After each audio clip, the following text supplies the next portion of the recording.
Hej och välkomna till Udda Ting, en podcast om sällsamma historier, kreativitet och kreatörerna själva. Mitt namn är Henrik Möller, musiken är skapad av Testbild och loggan till podden är gjord av Malmökonstnären Nalle Chinsky. Det här avsnittet ska handla om den amerikanske författaren Barry Gifford. Jag upptäckte Barry Gifford som de flesta andra genom David Lynch filmatisering av boken Wild at Heart. Boken handlar, som alla som har sett filmen, om ett otursförfullt kärlekspar, Sailor och Lula, och deras roadtrip genom amerikanska södern. Till skillnad från filmen, även om filmen följer boken väldigt noggrant, så är boken något mer kärleksfull och inte lika våldsam och grotesk som filmen.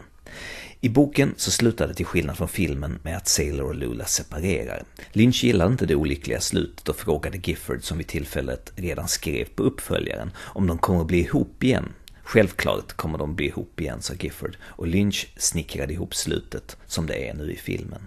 Filmen vann sedan Guldpalmen i Cannes, vilket man skulle kunna säga är världens främsta filmpris. Den här framgången gjorde att Gifford blev känd över hela världen, till och med i lilla Sverige. Så när jag upptäckte Gifford med böcker som 59 and Raining, The Story of Perdita Durango, som också blev en film med Javier Bardem i huvudrollen, och Arise and Walk, Baby Catface och Night People, vilken jävla bra titel. Titlar var en av Giffords grejer. Han delade in sina noveller i enorma mängder kapitel, och varje kapitel hade alltid en titel. Den ena titeln coolare än den andra. Perdita Durango innehåller bara 113 sidor, men hela 58 kapitel. Arise and Walk 150 sidor lång och 21 kapitel. Baby Catface 169 sidor och 17 kapitel. Och Night People 189 sidor men 43 kapitel. Alla med ascoola titlar. Som sagt, det var inte bara kapitlen som hade coola titlar utan hans böcker också. Titlar som Consuelo's Kiss, Bad Day for the Leopard Man, The Devil Thumps a Ride, Ghosts No Horse Can Carry, Coyote Tantras och Blood of the Parade, för att inte glömma Poems from Snail Hut. I tonåren och i mina tidiga 20 var Gifford världens coolaste författare, och jag skrev otaliga historier i Barrys stil baserat på bizarra karaktärer där man kommer mitt in i handlingen och får lista ut vad som har hänt tidigare medan historien fortlöper, och som sagt massvis med korta kapitel med tillhörande titlar. Jag minns att jag mot senare halvan av 90-talet satt på mitt jobb på lunchrasten och läste Baby Catface inne i uppehållsrummet i en soffa med 2 stycken praktikanter på varsin sida om mig. Det var 2 unga tjejer som också läste varsin bok.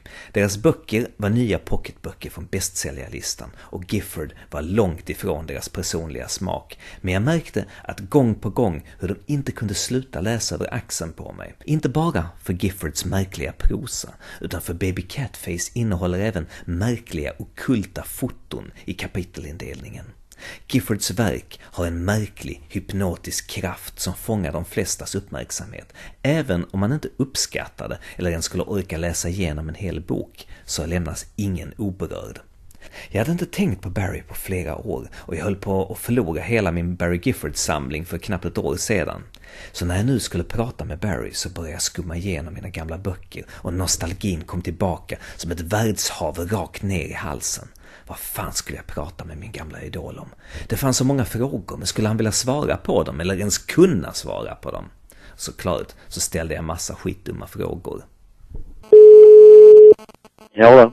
Hi Barry, it's Henrik. Henrik. How are you doing, Barry? Just got back from LA, and things are a little in disarray, but other than that. Anyway, how are you? I'm doing great. I'm talking to you, one of my heroes. Well, you know, I don't want to gush all over you, but when I was a young guy, you were the writer I was trying to imitate. I mean, you have to start someplace, and it's kind of embarrassing now, but I was so impressed. I was so obsessed by your work. And one of the things that impressed me, and I believe a lot of other people, is one of your most recognizable constructions, the short chapters with amazing, intriguing titles.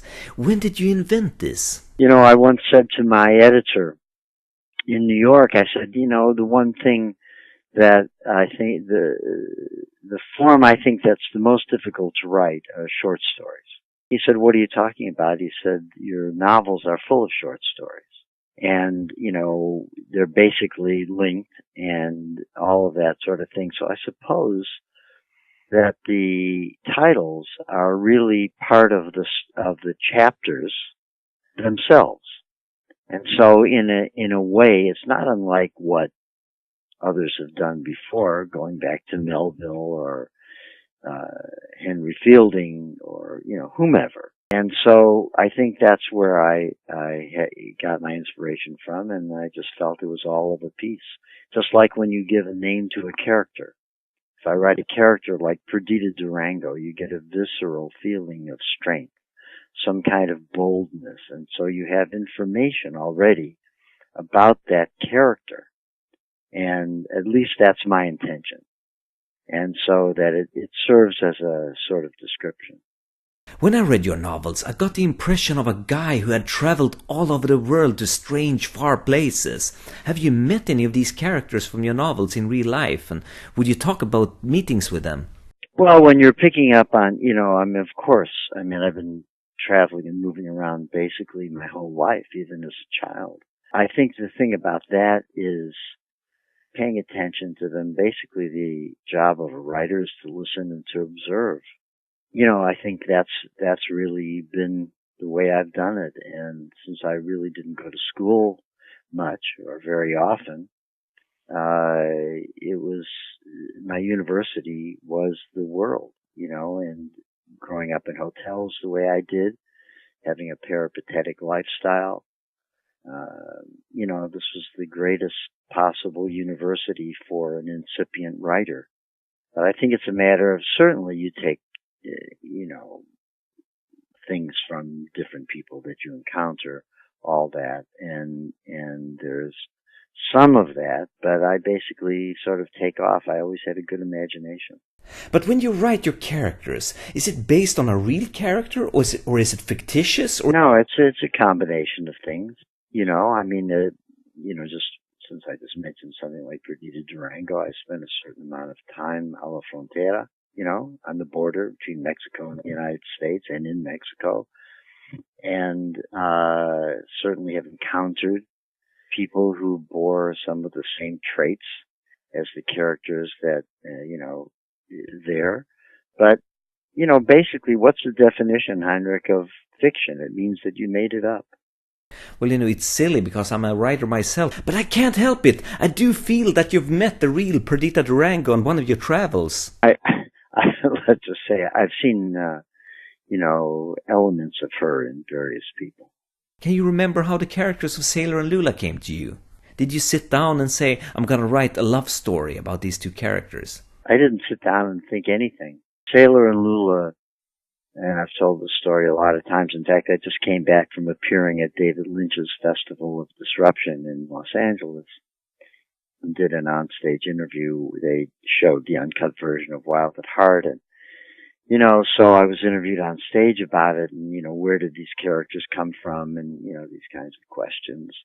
And really, it's been described as, they've been described as the Romeo and Juliet of the Deep South. But, of course, they don't die until much later. And, I woke up one day, staying in this little hotel room on the Cape Fear River in North Carolina, and I heard these people talking, these voices. It wasn't from another room, it was in my head. And I was working on another project then, a journalistic project. And, but I just sat down at the little desk in the room. I remember it was a blue room with a blue desk and everything was blue in there. And, I just started writing down the conversation that I was hearing. And it was between these characters, Sailor and Lula. They appeared more or less full form and full blown in my mind. And I was wedded to them thereafter. And I abandoned the journalistic project and went on to write 8 novels involving Sailor and Lula. When did you realize you had this talent for creating stories and characters? I don't know about self-knowledge in terms of talent, but I began writing stories at the age of 11. The thing is, and I'm writing the same thing today, The thing is that basically, as I said, I would sit around and listen to people tell stories, meet people from everywhere in the world, being in hotel lobbies and traveling around with my dad or my mother and, listening to my dad's friends talk. And, it fascinated me. Everybody had something to say. They had their own character, and I recognized that. And I would stay up late at night. I didn't have, as Sailor said, I didn't have much parental guidance. And, basically I was left on my own much of the time, or most of the time. And I would stay up all night and watch movies on late night television and through the night and all that. And I developed, I think, a sense of narrative watching these movies from the 1930s and 40s, that sort of thing. And how did they tell a story? Now, not that I was so analytical at that age. It was just what I picked up on. And then I began writing my own stories and showing them to friends and things like that. And people seemed to like them. And there was humor and strange characters. And that's how it all developed. And, I'm still doing the same thing. The Devil Thumps a Ride. What a title. I haven't read it yet, but could you tell me about it? Well, that was the first edition. I wrote a column called Unforgettable Films for a couple of magazines at different times because the editors asked me because they knew I knew a lot about movies. And then, of course, I wound up in the movie business myself, more or less. But in any event, The Devil Thumbs a Ride was the title originally of a pulp paperback novel, and then it was made into a fascinating movie by Felix Feist in the 1940s, starring Lawrence Tierney. And so I just had my own ideas about movies, and it was proposed to me that I, write these essays in the style that I chose to do. Like I said, on the kitchen table at 1 o'clock in the morning, much like the essays that appeared in the Cahiers du Cinema. And, begun by André Bazin and, Truffaut and Godard and the rest of that mob, were looking at films this way, and they had their own opinions and their own takes on it all. And I've had people come to me and say that you inspired me as journalist, as a film writer, as all that, reading those essays that you wrote. And then, that book is still in print actually, but under a different title, Out of the Past Adventures in Film Noir, and it's in the film book series from the University of Mississippi. So and with 15 new essays in it that I wrote for John Boorman's magazine Projections in London, and added those in. So it's still available. They're all there. It was just fun. I have these little projects that I do kind of on the side. And when I have a moment between novels or, sometimes between writing screenplays, whatever it happens to be. And that was one of them. And it turned out to be very popular and much imitated. And that's one book of mine that never got a bad review. Could you talk about how you worked with David Lynch on the screenplay? I mean, when things started flowing between you guys, when you got on track, so to speak. Funny, the other day David mentioned, he said, yeah, we were right in sync all along. It was the kind of thing where when we began, David had optioned my novel Night People. And, he couldn't figure out really a way to make a film out of it. And then I said, well, look, what do you like about it? And he told me, and there were a couple of sentences in particular. And I said, well, we can just use the sentences and, we're capable of coming up with halfway of an original thought and create something new out of it, which we did. And he had an idea that had come to him some years before. And it just blended in with some ideas that I had, and we conflated them. And I think basically, after we wrote the first draft, we realized there were things that we each did not like in it, and we realized it couldn't have as much humor as it had.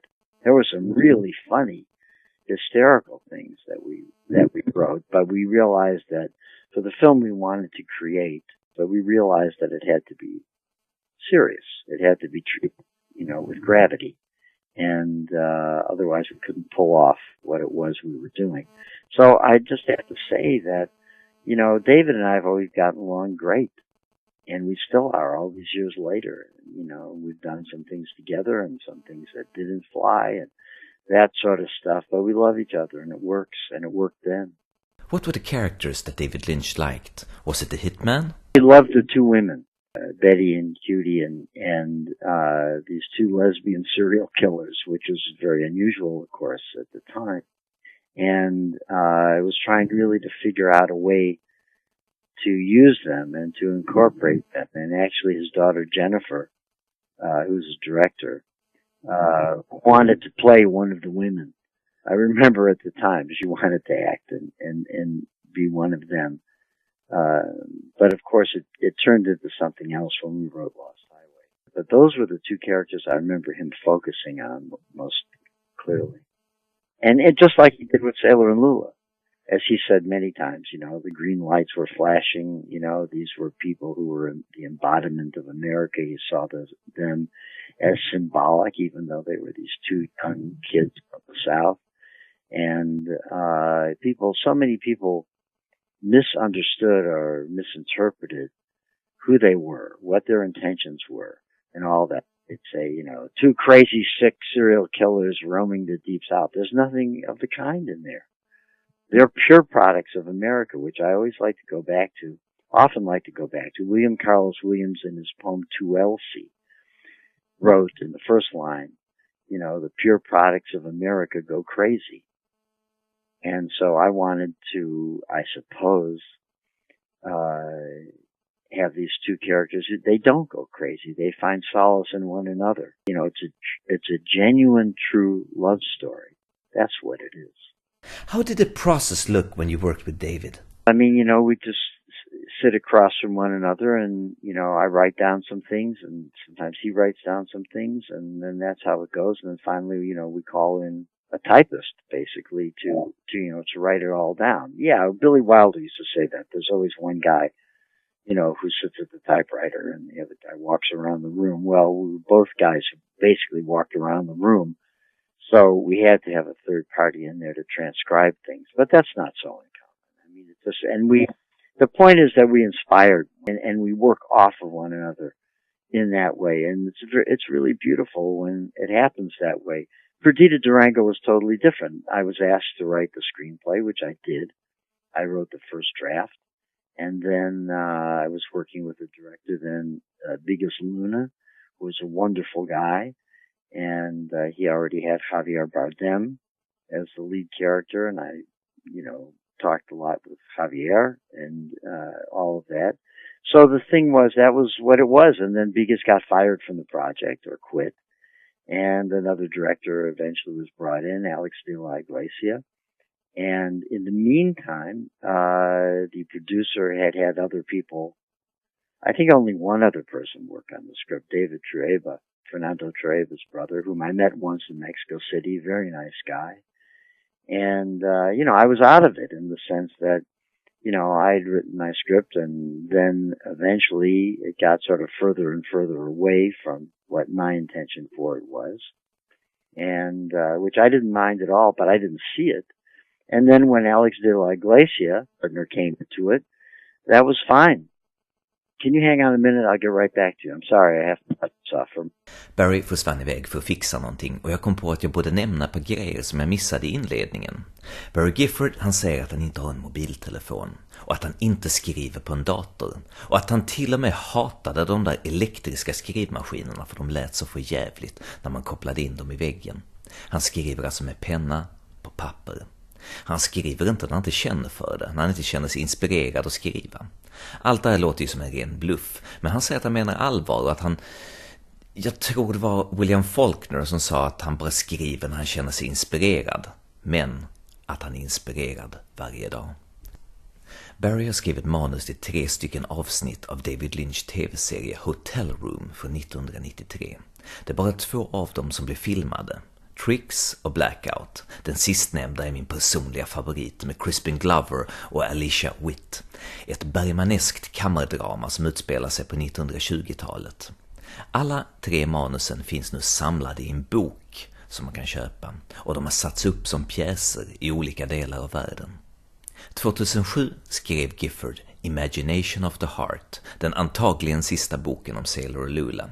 Den handlar om en 80 år gammal Lula som ser tillbaka på sitt liv, och år 2015 släpper Gifford The Up Down som handlar om Sailor och Lulas 25-åriga son, Pace Roscoe Ripley, och det här är antagligen den slutgiltiga epilogen till Sailor och Lula-historierna.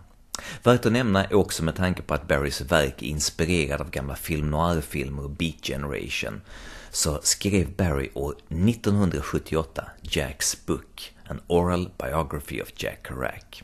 Alltså Kerouacs historia berättad genom hans familj och närstående. Men nu tillbaka till Barry Gifford och filmatiseringen av Perdita Durango.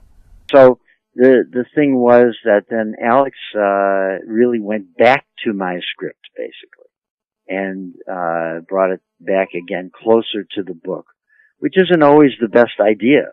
I like, there's a big difference between writing a novel and writing a film, and they require different vocabularies and, you're the obvious. You're showing, you're not telling. And, then the movie got made, and I don't know who all's name is on there. I know my name is first, but I don't know that there's 6, but there's Alex and his partner and Tereba and myself. That often happens. You have different people, different stages. And what happened here was, as I say, the director was changed midstream in the process, in the development process, and so that's why that happened.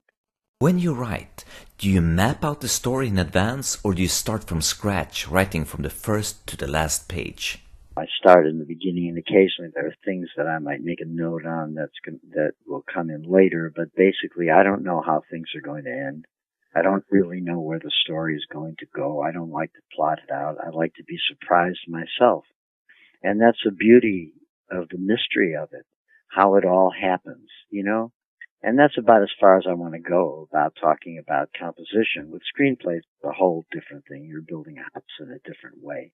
And you might already have 3 acts in mind. It's like Francis Coppola told me, you always have to have, when I was working with him, you have to have those 3 acts. I mean, that's what it is. Well, I don't think that there's necessarily any rules. If you look at, directors with real vision like Terrence Malick and certain others, I mean, you can have interior monologue. You can have all sorts of things if it works, if it's a great movie. In Baby Catface, there are those intriguing occult photographs in between the chapters and cool layout. Were you involved in that part of the design? And if so, what did the pictures have to do with the story? Everything. I had everything to do with it. When I'm writing something, Henrik, basically I begin with an image. And whether it's a painting or a photograph, something, a drawing. First, with my novel, The Sinaloa Story, I saw a photograph of a car, an old car, being driven across a desert landscape at night, and there's a bolt of cloud-to-ground lightning behind the car, and, lighting up the desert, and I wanted to know who was in that car and where was he or she going. And that was the inspiration for the entire novel. And it came right from that picture. So, sometimes I do put pictures in. In my new book, The Cuban Club, there are a number of pictures. And, certainly, as you say in Baby Cafe, I think maybe in A Rise and Walk, but I'm very involved with the visuals, the cover, the photos that are sometimes inserted in the book, that sort of thing. So I see it as a kind of a collage, really, and it's all to give you information, to give the reader information, and to really fill out the character of the novel itself.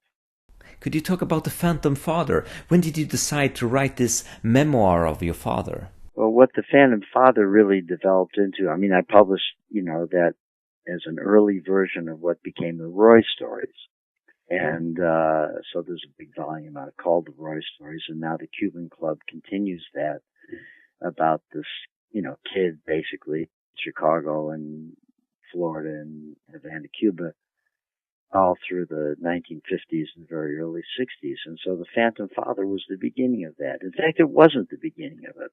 There was a book before that called A Good Man to Know, which was a kind of a forerunner to The Phantom Father.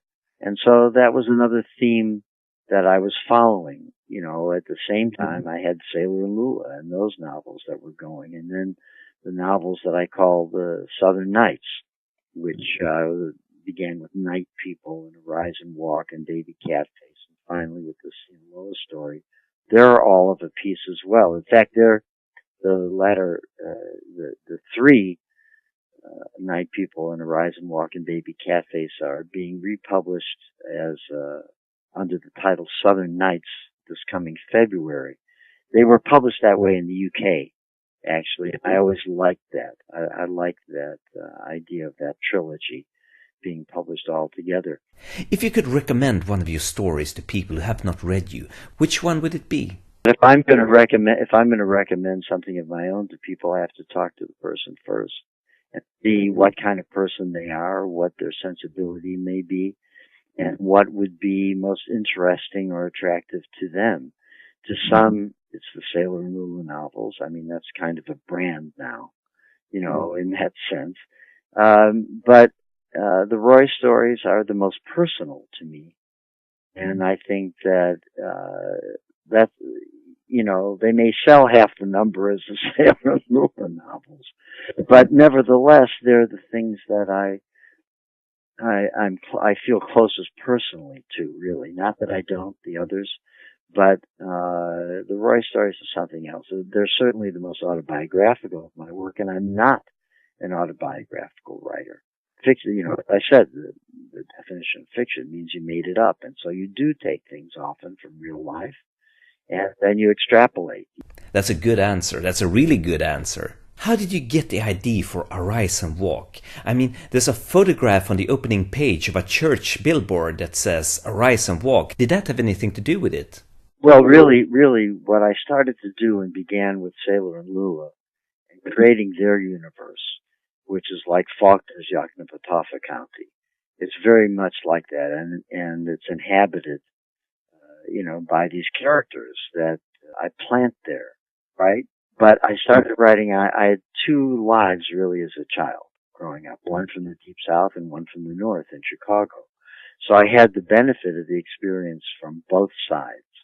And whereas the Roy stories, you know, embody mostly Chicago and that territory, I began writing out of the southern side of myself, really, with Wild at Heart.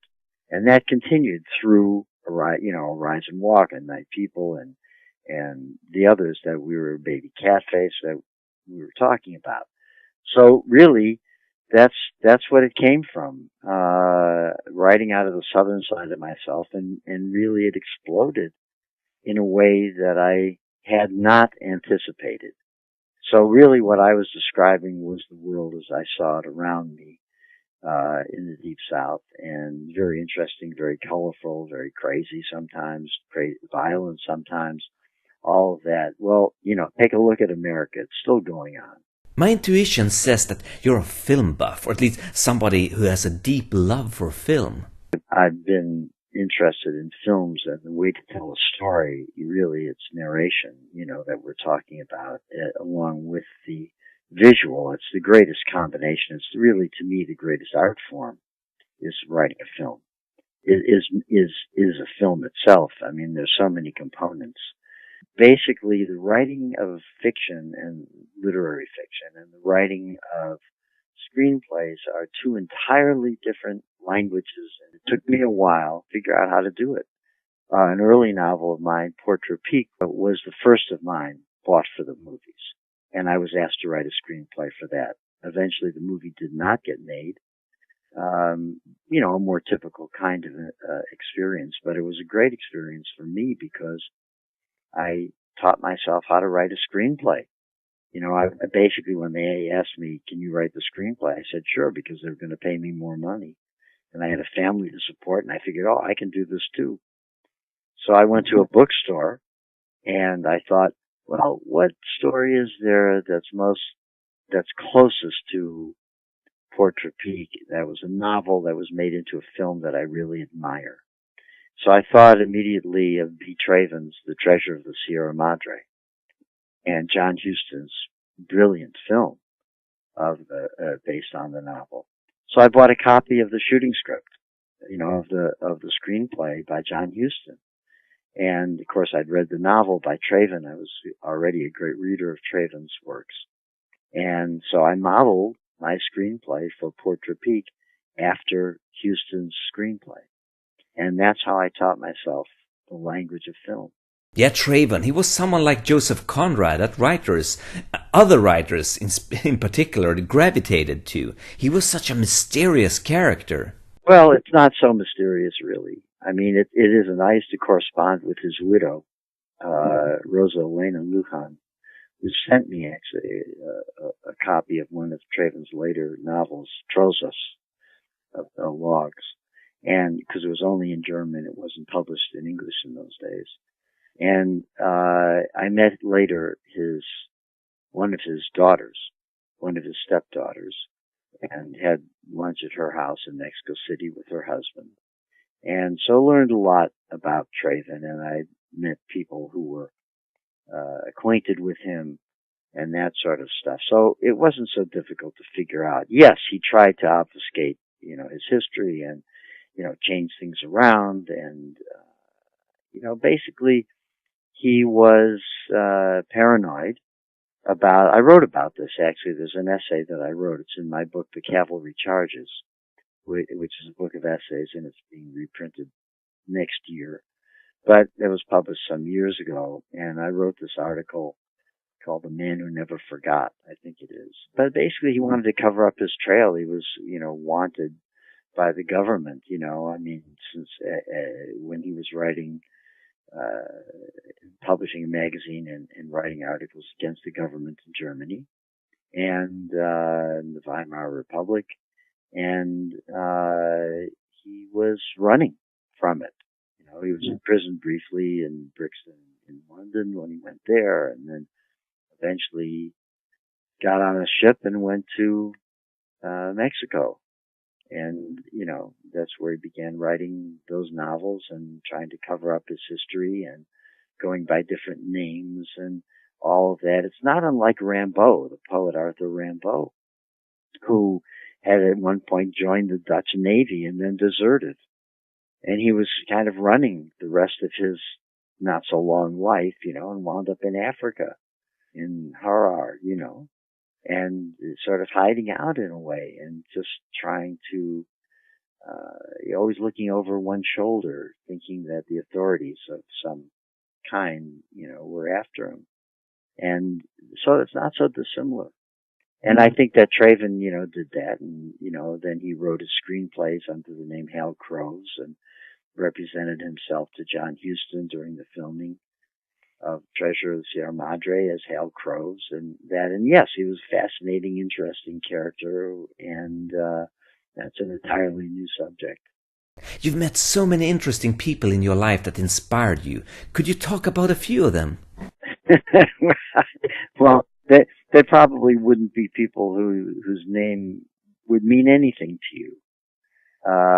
Yes, I've met a lot of interesting people in my life, a lot of talented people, a lot of terrible people, a lot of all kinds of people. And that's the point, isn't it? I mean, I always felt that from the earliest stages when I began reading and writing and following the examples of the people whose work I admired, whether it was Melville or Conrad or, whomever. It just got me out there in the world, and you encounter all sorts of people, and that's the way it works. So that's what I did. I went out and worked in the world. I worked as a merchant seaman. I worked as a truck driver. I worked in all sorts of capacities, because I didn't go to school, and I was already writing. Why would I want to go to school for them to teach me how to write? I was already writing. And, that's really it. I can't answer that question so specifically because, as I say, the names probably wouldn't mean anything to you. In my professional life, I've met a lot of wonderful people, a lot of really talented people. And, basically, if you set out as a freelancer, which is what I've been my whole life, as a novelist, as a poet, as a musician, as whatever it is. And then, in the film business especially, I mean, you're faced with rejection all the time. You continually get rejected, whether it's David Lynch or John Gifford or myself. I mean, the thing is that you just go on. You have to have confidence in yourself. You have to believe in yourself. And there are people along the way who are big-hearted and generous and help you in the sense of encouraging you and like what you do.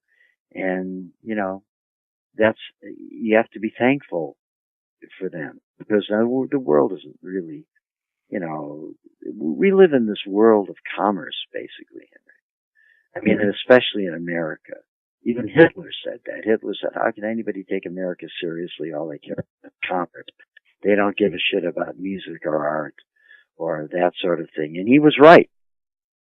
And so, I work out of a minority, here, from a minority position in the United States. I'm not talking about racially. I'm talking about in terms of what I do. And so we're constantly faced with rejection. And, you just keep going, man, and you have something to say, you have a story to tell or stories to tell.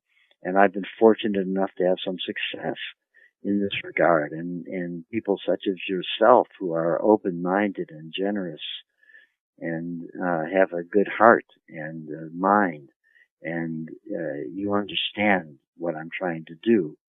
And that's really important. I mean, without you, I as a writer don't exist. You're never a prophet in your own hometown, usually, that is. So where are your books most read outside of America? I think I had my first really great success in France. And basically my books were published here, and that was all fine. It was really the romantic language countries who took to me so quickly, and some in Scandinavia. I had a wonderful publisher in Norway who published the Sailor and Lula novels all in one volume initially. And that was really terrific, and I got a lot of interest from Scandinavia, from Sweden, from Denmark, from Norway, and all. But it was really those Western European countries that I mentioned where the first great success came, and then came in Japan and other places. And certain books did better in certain countries. But sometimes the books were misinterpreted in a way.